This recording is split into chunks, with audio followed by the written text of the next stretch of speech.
Future సిటీలో land కొనాలని ఆలోచిస్తున్నారా? అయితే వెంటనే మాకు కాల్ చేసి పూర్తి వివరాలు తెలుసుకోండి.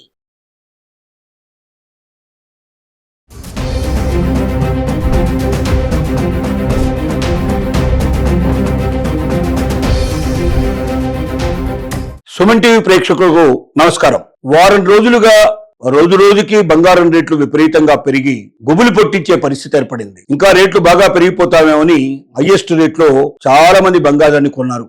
కానీ రోజు రోజుకి వేల రూపాయలు తగ్గిపోతూ ఒకేసారి దాదాపుగా మరి 10,000-15,000 రూపాయల దాకా కూడా బంగారం లోపల 25,000-35,000 దాకా మనకు వెండి విషయం లోపల తేడాలు వచ్చాయి. ఇంత తగ్గుదల కనిపించేసరికల్లా ఇక ఎట్టి పరిస్థితుల్లో బంగారం పెరగదు, ఇక చివరి దాకా బంగారం తగ్గుకుంటూనే పోతుందని అందరూ ఆశించారు. చాలా వరకు అదే ఆలోచనతోటే ఉన్నారు. కానీ సడన్ గా నిన్న బంగారం రేట్లలో కొంచెం పెరుగుదల కనబడింది, వెండి రేట్లలో కూడా పెరుగుదల కనబడింది. ఇవాళ కూడా దాదాపుగా ఆ రేట్లలో కొద్ది గొప్ప తేడాతో అవే కంటిన్యూ అయ్యే పరిస్థితి ఏర్పడింది. అంటే పెరుగుదల ఏదైతే ఉందో ఒక్కసారిగా ఆగిపోయినట్టుగా అనిపించింది. 2 రోజుల పాటు పెరుగుదల లేకపోవడం అంటే మరి ఒక రోజు పెరిగింది అంటే డెఫినెట్ గా బంగారం విషయంలో ఏదో ఒక మార్పు జరుగుతోంది, భవిష్యత్తులో బంగారం మళ్ళీ పెరుగుతుందేమో అన్న ఒక ఆశను చిగురింపజేసే పరిస్థితి బంగారం మార్కెట్లో ఇవాళ ఏర్పడింది. అంటే ఎప్పుడు కూడా బంగారం పెరుగుతుందా తగ్గుతుందా మనం చెప్పలేం.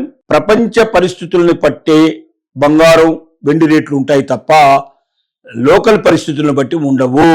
మనం అనేక సార్లు చెప్పుకున్నట్టుగానే ప్రపంచం లోపల ఒకవేళ మనకు చూసుకున్నటువంటి డాలర్ రేటు బలంగా ఉంటే, లేదా రూపీ రేటు బలంగా ఉంటే, లేదా మరి మనకు ఏవైతే స్టాక్ మార్కెట్ సంబంధించినటువంటి స్టాక్ ఎక్స్చేంజ్ సంబంధించినటువంటి సూచీలు ఏవైతే ఉన్నాయో అవి ఫ్లక్చువేషన్ లేకుండా పెరుగుదల మాత్రమే సంభవించే పరిస్థితులు ఉన్నట్టయితే, ప్రపంచ యుద్ధాలు ఏమాత్రం కూడా లేకుండా వీలైనంత వరకు తక్కువ అశాంతికి కారణమయ్యే పరిస్థితులు ఉన్నప్పుడు మాత్రం, అలాగే అమెరికా తీసుకునే కొన్ని పాలసీల విషయాలకు సంబంధించినటువంటి విషయం, ఇలాంటివన్నీ విషయాలు తప్పనిసరిగా బంగారం రేటు మీద పనిచేస్తాయి. ఇవన్నీ ఎప్పుడైతే ఉంటాయో బంగారం రేటు పెరగడానికి అవకాశాలు ఎక్కువగా ఉన్నాయి. కానీ వీటిలో ఏ ఒక్కటి తేడా వచ్చినా, ఏ ఒక్క దాంట్లో కొంచెం మార్పులు చేర్పులు వచ్చినా బంగారం రేట్లో ఎంతో కొంత మార్పు వచ్చే అవకాశాలు ఉన్నాయి. దీని ద్వారా ఇప్పుడు నిన్న ఇవాళ కనబడుతున్నటువంటి బంగారం రేట్లను మనం పరిశీలిస్తే, వెండి రేట్లను పరిశీలిస్తే డెఫినెట్ గా ఇంకా బంగారం వెండి రేట్లు పెరుగుతాయేమో అన్నట్టు ఒక ఆశని మాత్రం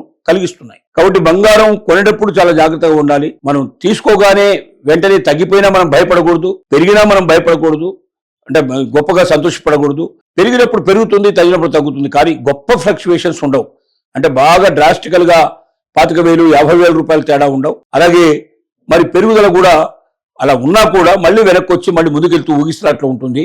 ఏది ఏమైనప్పటికీ ఇతరుగా వేరే ఇప్పుడు మన స్టాక్ మార్కెట్లో ఉందనుకోండి, ఒకేసారి 1,000 రూపాయలు 1,00,000 రూపాయలు తేడా రావచ్చు, ఒకేసారి డమాల్లో పడిపోయే అవకాశాలు ఉంటాయి. అట్లా కాకుండా బంగారం లోపల పెరుగుదల కొంచెం స్పీడ్ గా ఉన్నా మళ్ళీ తిరిగి వెనక్కి వచ్చినా కూడా కొద్ది గొప్ప తేడాలే ఉంటాయి తప్ప మనం కొనే రేటుకి మనం అమ్మే రేటుకి మధ్యలో పెద్ద తేడా గానీ మనం పెద్దగా నష్టపోయే అవకాశాలు ఉండవు. కాబట్టి డబ్బున్న వాళ్ళు ఎవరైనా సరే బంగారం కొనుక్కొని పెట్టుకోవడంలో తప్పు లేదు.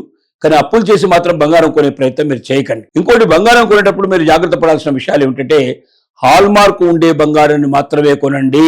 ఎవరైనా హాల్ మార్క్ లేకుండా బంగారు నగలు గాని బంగారం గాని అమ్మే ప్రయత్నం చేసినట్టయితే వెంటనే వాళ్ళ విషయం అటు పోలీసుకి కానీ లేకపోయినట్టయితే ఇటువైపున లీగల్ మెట్రాలజీ అంటే తునికల కొలత శాఖకు కానీ హాల్ మార్క్ వాళ్ళే మెయింటైన్ చేస్తూ ఉంటారు. కాబట్టి వాళ్ళకి మనం తునికల కొలత శాఖతో పాటుగా BIS bureau of Indian standards వాళ్ళకు కూడా మనం తెలియజేయాలి. ఎందుకంటే బ్యూరో ఆఫ్ ఇండియన్ స్టాండర్డే BIS వాళ్ళు ఎవరైతే ఉన్నారో, ISI మార్క్ మనకి ఇచ్చే వాళ్ళు ఉన్నారో వాళ్ళే హాల్ మార్క్ కూడా మెయింటైన్ చేస్తారు. ఈ హాల్ మార్కు ఖచ్చితంగా 2 గ్రాములకు మించినటువంటి నగ గాని 2 గ్రాములకు మించినటువంటి బంగారం గాని తప్పనిసరిగా హాల్ మార్కు లేకుండా అమ్మడానికి వీల్లేదు అన్నటువంటి కండిషన్ ప్రభుత్వం తీసుకొచ్చింది. అంటే ఎవరైనా అలా చేసినట్టయితే వాళ్ళు జైలుకు వెళ్తారు, వాళ్ళు ఫైన్ కట్టాల్సిన పరిస్థితి ఏర్పడుతుంది, చాలా పెద్ద పెద్ద శిక్షలు పడే అవకాశాలు ఉంటాయి వాళ్ళు చేసే తప్పులను బట్టి. కాబట్టి ఎప్పుడు కూడా మనం హాల్ మార్క్ లేకుండా కొనే ప్రయత్నం చేయకూడదు. హాల్ మార్క్ నగలను మాత్రమే మనం వాడాలి, హాల్ మార్క్ బంగారాన్ని మాత్రమే మనం తీసుకోవాలి. దీనికి మనకు దీంట్లో మారుతున్న కొద్దీ అంటే మీరు 24 క్యారెట్స్కు ఒక రకమైనటువంటి మనకు హాల్ మార్క్ ఉంటుంది, 22 క్యారెట్స్కు వేరే హాల్ మార్క్ ఉంటుంది, 18 మార్క్ అంటే మార్కులో నెంబర్ మారిపోతూ ఉంటుంది. కాబట్టి దేనికి ఏ నెంబర్ ఉంటుంది అనే విషయం కూడా చాలా జాగ్రత్తగా చూసుకొని మనం దాని ప్రకారంగా వెళ్ళడం చాలా అవసరం. దీనివల్ల మనకు ఏమవుతుందంటే నాణ్యత కలిగినటువంటి బంగారాన్ని మనం తీసుకున్నట్టు ఉంటుంది.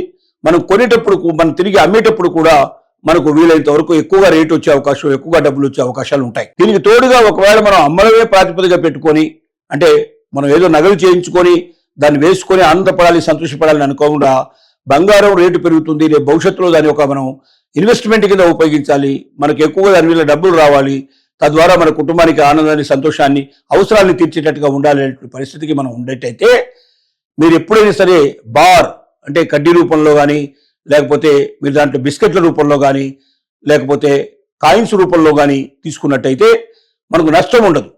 లేకపోయినట్టయితే చాలా నష్టపోయే అవకాశం ఉంటుంది. మనం దానివల్ల నగలైనట్టయితే దాంట్లో తరుగు విపరీతంగా తీసేస్తారు.